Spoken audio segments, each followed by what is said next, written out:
వాళ్ళ నుంచి నేను ఉద్యోగం వెళ్ళడం లేదు. ఏ నీతేమొచ్చింది? మర్యాద ఇవని మగాడికి నేనెందుకు సంపాదించి పెట్టాలి? మర్యాద? నేను నీతే మర్యాద తప్పు చేశాను? ఓహో, మా బ్రదర్స్ చెప్పినట్టు నీ తాళ్లతో పసుపు రాసి పిస్తాలా? మిమ్మల్ని ఎవరు పిసుకమనడం లేదు. మగాళ్ళకున్నట్టే ఆడవాళ్లకు కూడా ఆత్మాభిమానం ఉంటుందని తెలుసుకుంటే చాలు. నాకెందుకు తెలీదు? ఎప్పుడో తెలుసు. పెద్ద తెలుసు. తెలుసుంటే ఆ రోజు మా అమ్మ వచ్చినప్పుడు నన్ను చెయ్యెత్తు కొట్టేవారా? మా అక్కల్ని బయటికి వెళ్ళమని అనేవారా? మీ అందరి నిర్వాకాలు తట్టుకోలేక ఆవేదనతోనే మా అమ్మ చచ్చిపోయింది. మా అన్న చివరికి కట్టుకున్న మొగుడు కూడా అంత స్వార్థపరలే. అంతేగాని ఉద్యోగానికి వెళ్ళనంటావు? నేను వెళ్ళను గాక వెళ్ళను. వెళ్ళతే వెళ్ళతావు. నువ్వు సంపాదించకపోతే నేను సంపాదించలేను అనుకుంటున్నావా? దాని సంపాదన లేకపోతే నేను ఫ్యామిలీని పోషించలేను అనుకుంటోంది. ఒతే వత్త ఆటోతో 10 ఫ్యామిలీస్ ని పోషిస్తాను.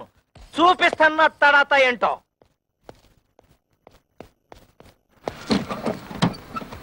ఏరా ప్రాడు, ఇదిగో ఇచ్చేస్తాను అదిగో ఇచ్చేస్తాను అని ఎన్నిసార్లు నాకు పప్పగాలుస్తావురా? ఎక్కడ్రా నా డబ్బు? అన్నా ఇంటి ముందు గొడవ చేయదు, ఇచ్చేస్తాను. డ్రామా ఆడొద్దు. ఆటో తీసుకెళ్లేటప్పుడు ఏం చెప్పావు? డబ్బు మొత్తం ఒకేసారి కడతానని చెప్పావు. ఆ తర్వాత ఏం చెప్పావు? నెలలా కడతానన్నావు. 2 నెలలైంది, ఏం కట్టావు నా పాడి? అది కాదన్నా, నెల రోజు నుంచి మా ఆవిడ ఉద్యోగానికి వెళ్ళడం లేదు. పెళ్ళాన్ని చెబితే వినాలి, పెళ్ళాన్ని తెస్తే తినాలి అని సినిమా కథలు నా దగ్గర చెప్పొద్దు. డబ్బు కట్టి ఆటో పట్టుకెళ్ళు. అన్నా నువ్వు ఇప్పుడు ఆటో తీసుకెళ్ళిపోయావుంటే మా ఆవిడ నువ్వు చీప్గా చెప్పు. ఇప్పుడు నేను ఈ ఆటో తీసుకెళ్ళకపోతే మా ఆవిడ నన్ను మరీ చీప్గా చూస్తుంది. అది కాదన్నా.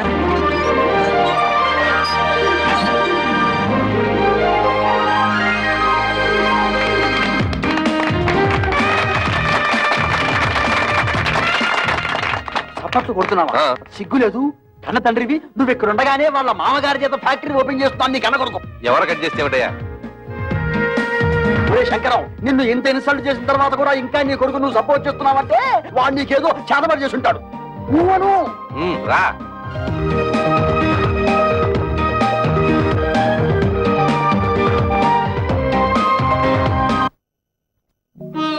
అమ్మ కూడా ఉండుంటే మనకు కాస్త అండగా ఉండేది. ఇప్పుడు అమ్మ కూడా చనిపోయింది. మనకెవరూ లేరని మన భర్తలు మనల్ని సాధించుకు తినడం మొదలు పెడతారు. కవితను కూడా మన పక్కనే ఇల్లు అద్దెకి తీసుకుని వచ్చేయమంటే మనకు కొంచెం ధైర్యంగా ఉంటుంది కదా. అందుకు ఆమె భర్త ఒప్పుకోవాలిగా. ఎందుకు ఒప్పుకోడు? అపూర్వ సహోదరులాగా అందరం కలిసే ఉంటాం. మీ అక్క చెల్లెలంతా కలిసి ఉంటే మాకు పెద్ద హ్యాపీ. పోపుల డబ్బాలాగా. రేయ్, నా ప్యాకెట్ ఇచ్చేరా.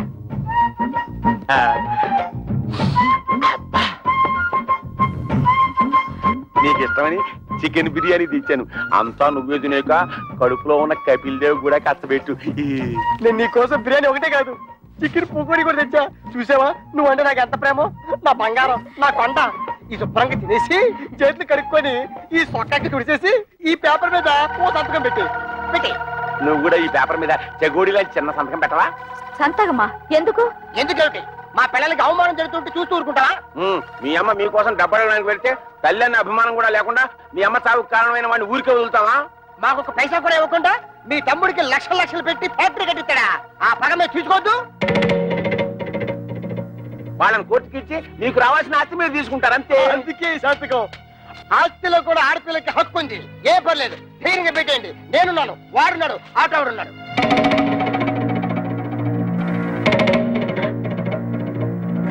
ఏంటి థింకింగ్ చేస్తారు? పెట్టాం. మా నాన్న మమ్మల్ని అవమానించినా సరే, మాకు ఆస్తులు ఇవ్వకపోయినా సరే మా నాన్న మీద కేసు పెట్టాం. అవును, మమ్మల్ని కని పెంచి ఎంత వాళ్ళ చేసినా వాళ్ళ మీద కేసు పెట్టమంటారా? మేం పెట్టమంటే పెట్టాం.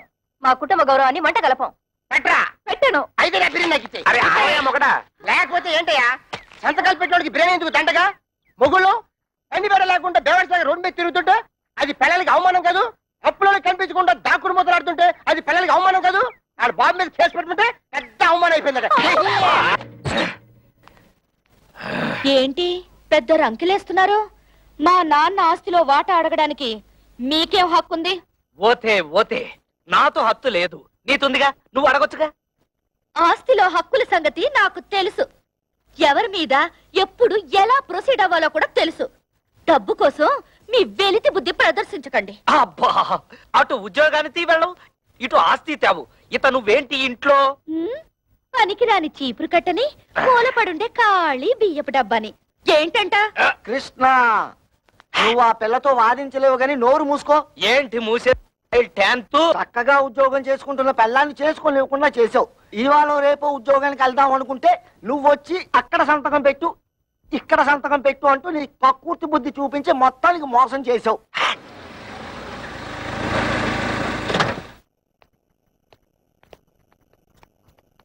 ఎరా వెళ్ళినట్టే వెళ్ళి మామగారింట్లో మకం పెట్టావు.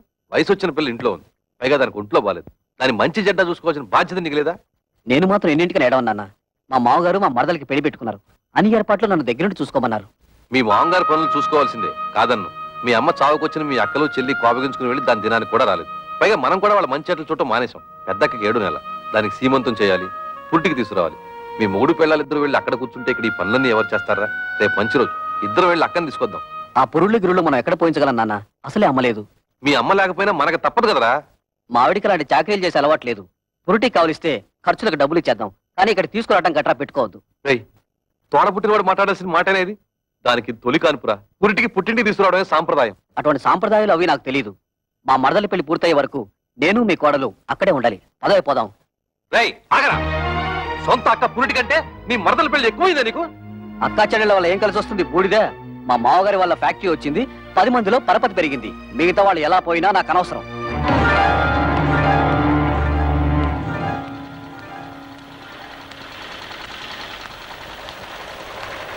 అమ్మా, ఇక్కడ కవిత అనే అమ్మాయి ఉంటుంది. మేనేజర్ కవిత గారా? ఆఫీస్ రూమ్ లో ఉంటారు సార్. వారి అక్కగారు ఇక్కడే ఉన్నారు, మాట్లాడతారండి.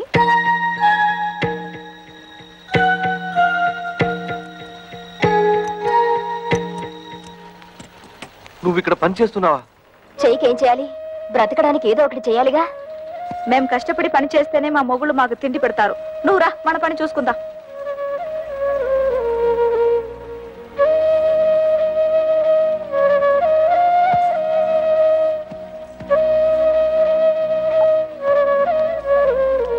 వాళ్ళు ఇంతకు తెగిస్తారనుకోలేదమ్మా. ముందు నువ్వు నేను కవిత కలిసి అక్కయ్యకి సీమంతం చేద్దాం. ఆ తర్వాత అన్ని విషయాలు నేను చూస్తానుగా. ఇప్పుడు అక్కకు సీమంతో ఒకటే లోటు. మాకు ఎవరి దయాదాక్షణ్యాలు అక్కర్లేదు. మా అమ్మ మీ కాళ్ళ వేళ్ల పడి మాకు 4 ముక్కలు చెప్పించింది. దాంతో మా బతుకులేవో మేము బతుకుతున్నాం. మీరొచ్చిన పనేదో చూసుకుని మీరు వెళ్ళండి. కూతురికి సీమంతం కూడా చేయలేని చవటవేదో కింద జమ కడతారమ్మా ఊళ్ళో వాళ్ళు. తల్లి లేని పిల్లల్ని అనాథల్ని చేసి పడేశాడు అని నా మొహాన ఉమ్మేస్తారమ్మా. మేం ప్రాణాలతో ఉండగా మాకెవరు సహాయం అక్కర్లేదు. మీకంతగా సహాయం చేయాలనిపిస్తే మేం చచ్చాక చివరిసారిగా మా మొహాన పడేస్తారు గుడ్డ. అది మాత్రం వేయండి, అంతే చాలు. మమ్మల్ని రోడ్డు పాలు చేసినట్టు ఆ చిన్నదాన్ని కూడా రోడ్డు పాలు చేయకండి. అది కూడా మీ వల్ల కాదనుకుంటే మా దగ్గర వదిలేయండి. ఏదైనా ఉద్యోగం ఇప్పించుకుని దాన్ని కాపాడుకుంటాం. పదండి.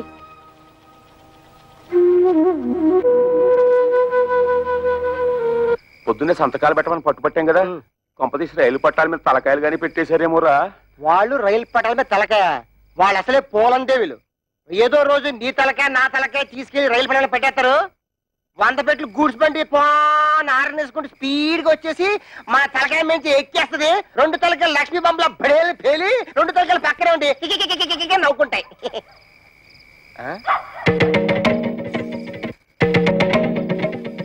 ఎక్కడికి వెళ్ళి వస్తున్నారే? నాది కూడా దక్కొచ్చాను. ఎక్కడ ఊరేగి వస్తున్నారు? ఉద్యోగానికి వెళ్ళొస్తున్నాం. ఉద్యోగానికి?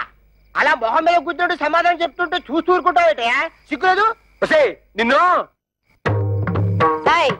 చెయ్యి ఎత్తామంటే మళ్ళీ ఎత్తడానికి చెయ్యడు. మాకు తిండి పెట్టడం దండగన్నావు కదా. ఇదిగో ఈ 30 రూపాయలు తీసుకొని మడిచి జోబులో పెట్టుకో. ఏమయ్యా, నీ పిల్ల అంత చీప్ గా పెంట మీద ఏకని చూస్తుంటే చూస్తూ ఊరుకుంటావట. సిగ్గులేదు? ఏంటే? ఇదిగో నా మెల్లో తాళి కట్టిన పాపానికి ఒక 10, నాకు తిండి పెట్టినందుకు ఒక 10, నీకు మీ అమ్మకు దండగా తిండి పెట్టినందుకు ఒక 10. టోటల్ గా 30 రూపీస్ మింగు. మరి దాడుకో. నీ డబాయింపు డబ్బా కబుర్లు నా దగ్గర కాదు. ఈ రోజు నుంచి నేనో రోజు ఇల్లు తుడిస్తే నువ్వో రోజు ఇల్లు తుడవాలి. నేనో రోజు బట్టలు ఉతికితే నువ్వో రోజు బట్టలు ఉతకాలి. నేనో రోజు వంట చేస్తే నువ్వో రోజు వంట చేయాలి. ఇంపార్టెంట్ పాయింట్ ఒకటి ఉంది. నా పర్మిషన్ లేకుండా నా పక్కలో నువ్వు పడుకోకూడదు. అవ్వా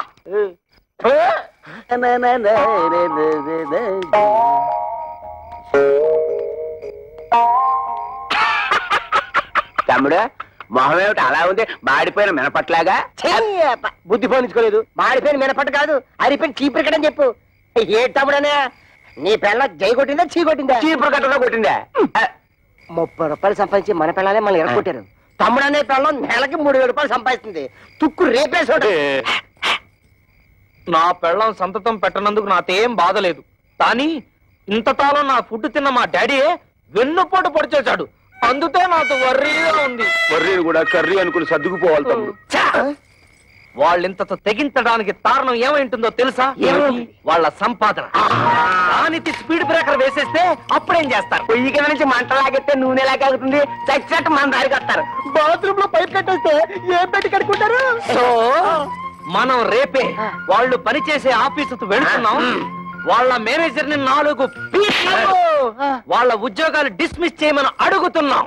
హలో, ఏంటి కరాటే ఫంక్షన్? ఇంతకాలం పోలీస్ ఆఫీసర్ గా పనిచేసేవాడిని నేను. తప్పకుండా వస్తాను, షూర్.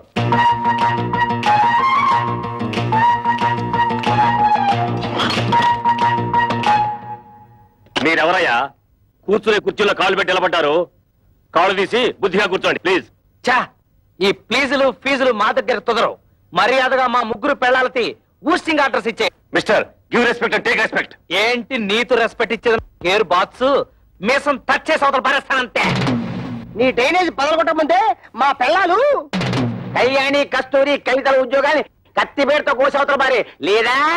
ఓహో, ఇప్పుడు అర్థమైంది మీరెవరో, మీ హిస్టరీ ఏమిటో. ఏం అర్థమైంది నీకు? నీ హిస్టరీను, నా ఆటోబయోగ్రఫీ. అదేం కాదు, మీరు ముగ్గురు వాళ్ళ మొగుళ్ళని. ఎస్, మేము ఇంటి మొగుళ్ళం.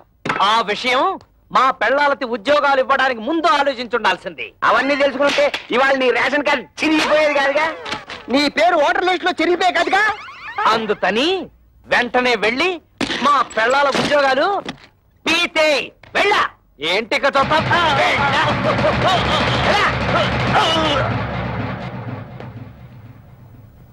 ఏంట్రా అత్తడే చూస్తూ నిలబడ్డావు? నిన్ను వెంటనే మర్డర్ చేసేసి తోట్లింగాల రేపు తెల్లి స్నానం చేసేస్తాను రే. చొక్కా అయిపోతున్నాడేమిట్రా? ఆఫీసులోనే షేక్ అయిపోయి స్నానం చేస్తాడా ఏంటి? ఆ పాడి ఏంట్రా మున్సిపాలిటీ వాటర్ ట్యాంకర్ లాగా ఎలా పెంచేసావు? ఇదిగో ఒక్కడే ముగ్గురిని కలిపి కొనడం రూల్ చెప్తూ. ఏంట్రా ఇంతసేపు మీరు చేసిన ఆగడాలు ఓపికగా భరిస్తుంటే పిచ్చి కుక్కలాగా తెగరెచ్చిపోతున్నారు. పెళ్ళాలకు తిండి పెట్టలేని దద్దమలేని ఉద్యోగాలు ఇస్తే నా మీదే మీరు తిరగబడతారా? మీ తోలు ఒలిచేస్తాను. ఇప్పుడు మీ ఉభయులు అన్ని విషయాలు డీటెయిల్ గా మాట్లాడుకున్నట్టే కదా? ఊవనండి. శుభం. ఒరే శంకరం, ఈ తాంబూలం అటు తీసుకోండి. శతమానం భవతి శతాయ పురుష శతేంద్రియ ఆయుష్యేంద్రియే ప్రతిష్టతి. మీరు ఇవ్వండి. ఒకసారి పల్లె ముట్టుకోండి. ముహూర్తాలు పెట్టుకుందాం. ముహూర్తాలు పెట్టుకుందాం. సమ్మతమేనా? సమ్మతమే. శుభం. లేవండి.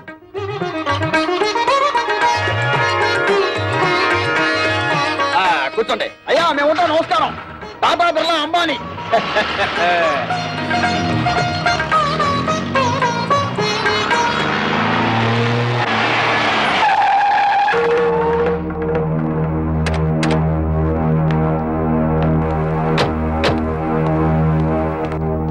ఎవరన్నా వాళ్ళు? కమలకి పెళ్లి కుదిరింది. పెళ్లి వాళ్ళు నిశ్చితార్థం చేసుకుని వెళ్ళారు. ఆగండి. నన్ను అడగకుండా ఈ పెళ్లి ఎవరు కుదర్చమన్నారు? ఏంట్రా నీకు చెప్పి చేసేది? నువ్వు చేస్తున్నావు నాకు చెప్పి చేస్తున్నావా? తోడ పుట్టినాకైతే సీమంతం చేయడానికి టైం లేదు నీకు. నిన్ను నమ్మి ఆ పసిపిల్లని ఎలా వదిలిపెట్టను? అందుకే నా ఊపిరి ఉండగానే దాన్ని పెళ్లి చేయాలని నిశ్చయించుకున్నాను. నీకు నీ మరదల పెళ్లి ముఖ్యం కదా, వెళ్ళి ఆ పనులు చూసుకో. ఒరే గిరి, మీ నాన్న ఏదో కోపంలో ఉన్నాడు గానీ, ఇదిగో వచ్చే నెల 28వ తారీఖే మీ చెల్లెలి పెళ్లి ఫిక్స్ అయింది. మంచి సంబంధం. ఓ 1,00,000 రూపాయల కట్నం కూడా ఇస్తా అని మీ నాన్న ఒప్పుకున్నాడు. 1,00,000 రూపాయల? ఆ మాత్రం ఇవ్వాల్సిందే. నువ్వు కూడా ఆయనతో చేరి తాళం వేసావా? అది కాదురా.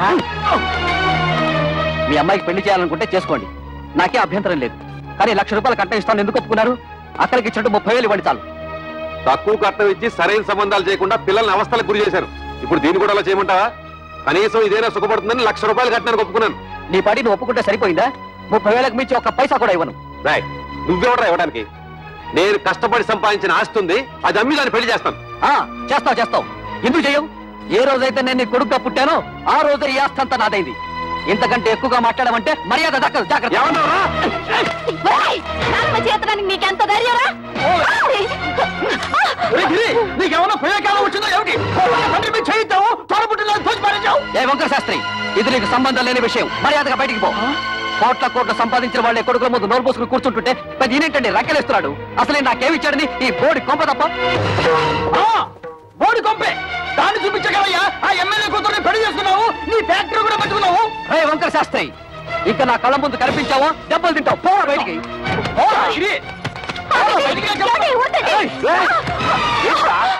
అన్న కొడుకుని ఊరుకుంటుంటే అందరూ వీరికి చేయిస్తా. నన్నే కొడతావా? ఈ క్షణం నుంచి ఇల్లు నాది. పో బయటికి. నాన్న మీద ఇంకొకసారి చేయొద్దని మర్యాద దక్కదు. పోవే. నా ఇంట్లో ఉంటూ నన్నే బయటకి ఎట్టుతావురా? ఇది నీ ఇల్లా? ఏనాడైతే పత్రాల మీద సంతకం పెట్టావో ఆనాడే ఇల్లు నాదైంది. పో బయటికి. దుర్మార్గుడా, నువ్వు కొండంత అండగా ఉంటావు అనుకున్నాను రా. నా నమ్మకాన్ని మట్టిలో కలిపావు కదా. ఎన్నిసార్లు చెప్పాలి? బడికి పో. మనిషి జన్మ ఎత్తితే మళ్ళీ గుమ్మం తొక్కద్దు. ఉన్నాడు.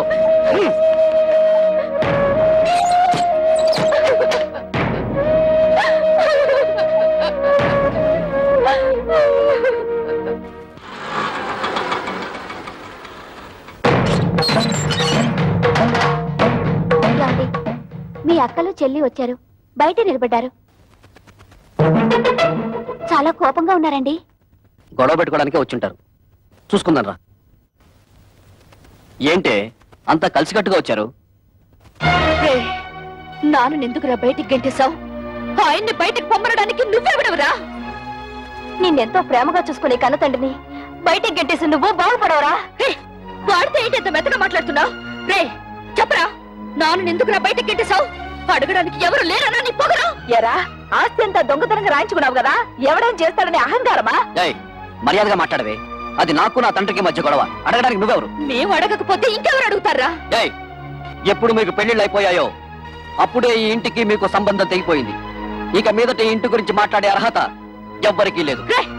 ఆడపిల్లకి పుట్టింట్లో మాట్లాడే అర్హత లేదని ఎవరా చెప్పారు? నీకెంత హక్కుందో మాకు అంతే హక్కుంది. ఈ ఇంట్లో నువ్వెలా పుట్టావో మేము అలాగే పుట్టాం. ఏరా, మా చెల్లికి 1,00,000 రూపాయలు ఇవ్వడానికి నువ్వెవడవరా? ఇదంతా నువ్వు సంపాదించిందా? మా నాన్న కష్టపడి సంపాదించింది. కష్టపడి సంపాదించిన వాడిని బయటికి తరమేసిన నీకు మాత్రం ఇంట్లో పనేంట్రా? రారా బయటికి.